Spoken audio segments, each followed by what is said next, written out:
Kalau kamu sudah tahu Tuhan, tahu Allah, bagaimanakah keberadaan dan tugas Tuhan sekarang?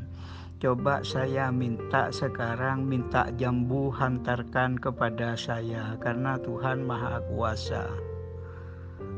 Coba sampaikan kepada saya, sekarang kamu kirim jambu ke aku, atau pisang goreng.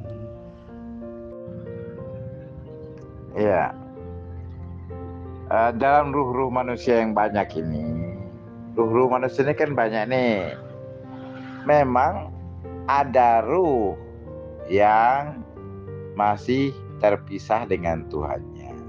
Kan ada ruh yang masih terpisah dengan Tuhannya atau terhijab dengan Tuhannya.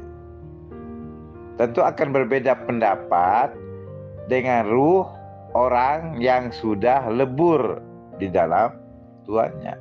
Maka antara dua ruh ini akan bertengkar kalau diadu gitu loh. Bertengkar dia. Karena antara ruh disebut ruh ahlul hijab, ruhnya orang-orang terhijab yang masih dualisme, dengan ruh ahli syuhud, orang-orang yang sudah menyaksikan Tuhannya. Ya, kenapa? Karena dia menyaksikan Tuhannya, karena dia sudah lebur di dalam Tuhannya sehingga dia tidak wujudnya. Itu beda pendapatnya, beda pemahamannya. Dan kalau dipertemukan akan berdebat, akan bertengkar. Makanya yang sudah tahu malas untuk berdebat atau bertengkar, enggak ada manfaatnya. Bertengkar dengan orang buta, dengan orang melihat tentang matahari, ya selamanya nggak akan nyambung. Coba berdebat Anda tuh tentang orang buta dengan orang melihat, berdebat tentang bulan, apa yang terjadi? Lucu aja gitu loh, lucu aja. Kenapa? Karena yang satunya orang buta nggak pernah lihat bulan, ya kan? Satunya orang melek pernah lihat bulan, berdebat tentang bulan. Orang-orang ahli syuhud ini orang-orang yang melihat Tuhannya. Sementara kalian orang-orang yang buta terhadap Tuhannya gitu.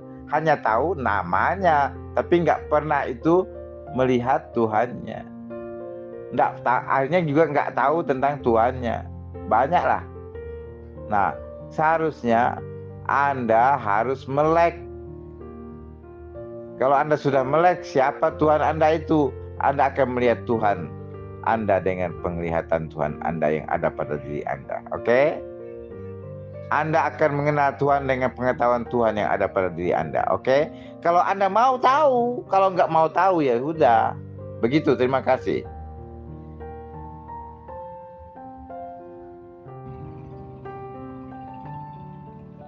Begini, tidak ada cara lain untuk tahu atau kenal atau makrifat kepada Tuhan itu terlebih dahulu mengenali diri Anda sendiri.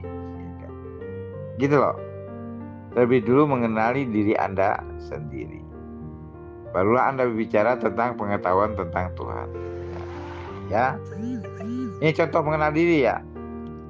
Coba perhatikan diri Anda masing-masing. Anda itu makhluk hidup atau makhluk yang mati? Ya kan? Itu pertanyaan pertama. Maka semua Anda akan menjawab saya makhluk hidup. Tapi selanjutnya nanti Anda akan mati? Ya, nanti akan mati. Tapi nanti gitu. Ya kan? Nanti, ya kan? Begitu. Orang makrifat tidak nanti, matinya sekarang gitu loh. Namanya mati maknawi. Kalau Anda kan mati hisi namanya. Mati setelah meninggal dunia baru kalian mati. Orang-orang mengenal Tuhan, dia mati maknawi. Nah, kan begitu. Kalau mati nanti kalian nantinya baru mati nanti, itulah kekeliruan cara Anda berpikir. Artinya apa? Terjadilah dualisme. Karena Anda itu hidup, maka Tuhan juga hidup. Maka ada dua hidup di situ. Hidup Tuhan dan hidup Anda yang dianggap dihidupkan oleh Tuhan, kemudian nanti dimatikan oleh Tuhan. Kan begitu. Akhirnya terjadi dua hidup, dualisme. Ada hidup Tuhan, dan ada hidup Anda sebagai roh. Nah, pemahaman seperti ini, pemahaman Anda orang yang masih hidup. Kami orang-orang ahli sufi memahami kami sekarang sudah mati. Innalillahi wa inna ilaihi raji'un. Secara makna kami sudah mati. Ya, walaupun secara hissi sama dengan kalian belum mati, ya sama. Tapi secara makna kami memaknai diri kami itu mati. Nah, kalau kami memaknai diri kami mati, siapa yang hidup ini? Ya tentu hidupnya Tuhan dong. La hayyun bihaqqin illallah. Nah, dengan pemahaman ini berbeda kan? Anda semua menganggap hidup Anda itu hidup Anda sendiri. Kami berbeda, kami meyakini hidup kami ini hidupnya Tuhan, bukan hidupnya kami sendiri. Itu kan bedanya kan di sana, antara kami dan Anda. Nah, dengan perbedaan inilah paham kita akan selalu berbeda untuk selama-lamanya. Kecuali nanti setelah meninggal dunia sebelah sana, kalian baru tahu bahwa keyakinan kalian itu keliru alias salah, alias musyrik, alias tidak kenal dengan Tuhan kalian. Karena kalian mengira kalian itu hidup, padahal kalian itu mati. Innaka mayyitun wa innahum mayyitun. Ya. Sungguhnya engkau mati, mereka pun mati. Kenapa? La hayyun bihaqqin illallah. Tiada yang hidup, hakikatnya hanya Allah. Nah, kan beda ini. Makanya pahami dulu. Diri Anda itu Anda anggap sebagai makhluk hidup. Coba Anda yakini dulu. Sebenarnya Anda itu makhluk yang mati. Yang hidup di dalam diri Anda itu adalah hidupnya Tuhan Anda. Anda pahami demikian, Anda akan kenal dengan Tuhan Anda itu. Kalau tidak, Anda seorang yang tidak kenal dengan Tuhan Anda. Demikian. Saya rasa orang fana itu tidak akan bermain HP kayak gini, itu namanya orang fana. Kalau masih koar-koar di HP, aves notan, ini bukan ciri orang fana. Oke, itu adalah rentetan langkah awal. Ya dari awal menuju fana, fana menuju ke begitu. Bako dalam pemahamannya itu adalah kekal. Kekal itu tidak berubah. Tidak berubah itu mulai dari zaman dulu hingga sampai kiamat. Itu namanya bako, tanpa perubahan. Kalau manusia yang namanya makhluk hewan itu bukan bako namanya, karena masih berumur. Dari mulai mimik cucu, hingga berjalan, hingga bisa makan sendiri, hingga bisa kerja, hingga terakhir is dead, mati. Itu tidak dapat dinamakan bako kalau makhluk begitu. Ini perbedaannya dalam pemahaman tentang bako. Oke. Masalah ada itu adalah adanya yang terlihat dengan wujud mata, istilahnya konkret. Ada dengan adanya yang abstrak alias gaib, tidak nyata. Itu adanya Allah itu. Allah itu cuman gaib, cukup sudah gini. Lah untuk mengetahui tentang yang gaib, disitulah perlu pelajaran dan tuntunan. Tuntunannya apa? Wa'bud rabbaka hatta ya'tiyakal yakin. Begitu. Masalah ada itu adalah adanya yang terlihat dengan wujud mata, istilahnya konkret. Ada dengan adanya yang abstrak alias gaib, tidak nyata. Itu adanya Allah itu. Allah itu cuman gaib, cukup sudah gini. Lah untuk mengetahui tentang yang gaib, disitulah perlu pelajaran dan tuntunan. Tuntunannya apa? Wa'bud rabbaka hatta ya'tiyakal yakin. Begitu. Ada yang nyata aja, kadang tidak ada yang nyata. Bukan kadang, ada barang nyata tapi tidak bisa mengadakan barangnya. Itu ada. Ada yang barangnya ada, bisa dirasakan, bisa diraba.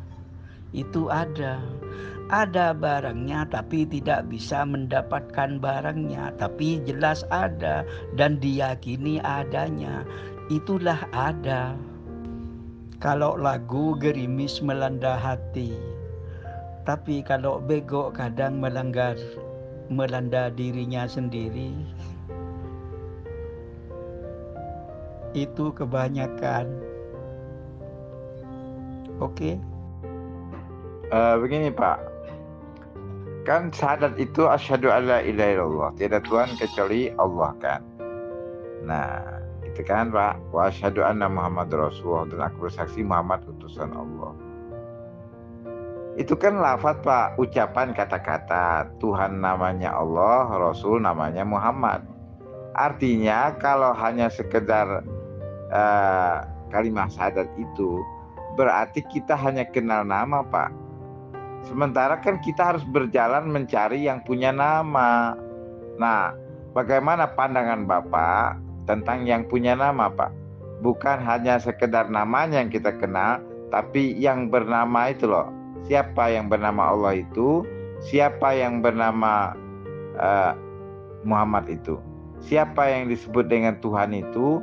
Mana orangnya? Dan siapa yang disebut dengan Rasul itu, mana orangnya? Itu loh Pak. Coba Bapak uraikan di sini. Tapi ini berkaitan dengan ilmu yang sebenarnya Pak, bukan ilmu yang hanya diketahui orang banyak, bukan. Coba Bapak uraikan. Loh, kok masih punya nama? Kok kembali ke awal? Kamu bilang tadi makan gula. Apa gunanya gula manis kalau belum makan gula? Sekarang dibilangin syahadat kok kayak gitu lagi. Ini kembali ke bawah berarti, atau kembali ke nol berarti ini. Begitu. Kadang orang itu mempercayai dan meyakini sebuah proyek demi untuk keberhasilan, padahal hanya proyek itu. Kalau proyek menjadikan tujuan utama, ya tinggal repotnya nanti. Ya kalau sanggup dalam bekerja, kalau kan kerjanya proyeknya besar, kerjanya ada mencukupi, gimana itu? Itu namanya proyek.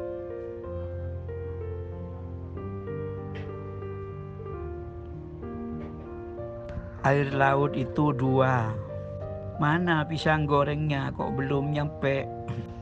Ya ndak. Orang itu wa nusuki wa mahyaya wa mamati lillahi rabbil alamin. Lillahi rabbil alamin itu ya tujuannya bagaimana begitu. Kan harus begitu. Tapi jangan hakikat yang keliru. Ya kalau kekristenan, kekafiran itu juga dibenarkan. Itu bukan hakikat namanya, itu batil itu. Kebaikan harus selalu diserukan, karena manusia perlu disadarkan. Teng teng, teng teng, begitu.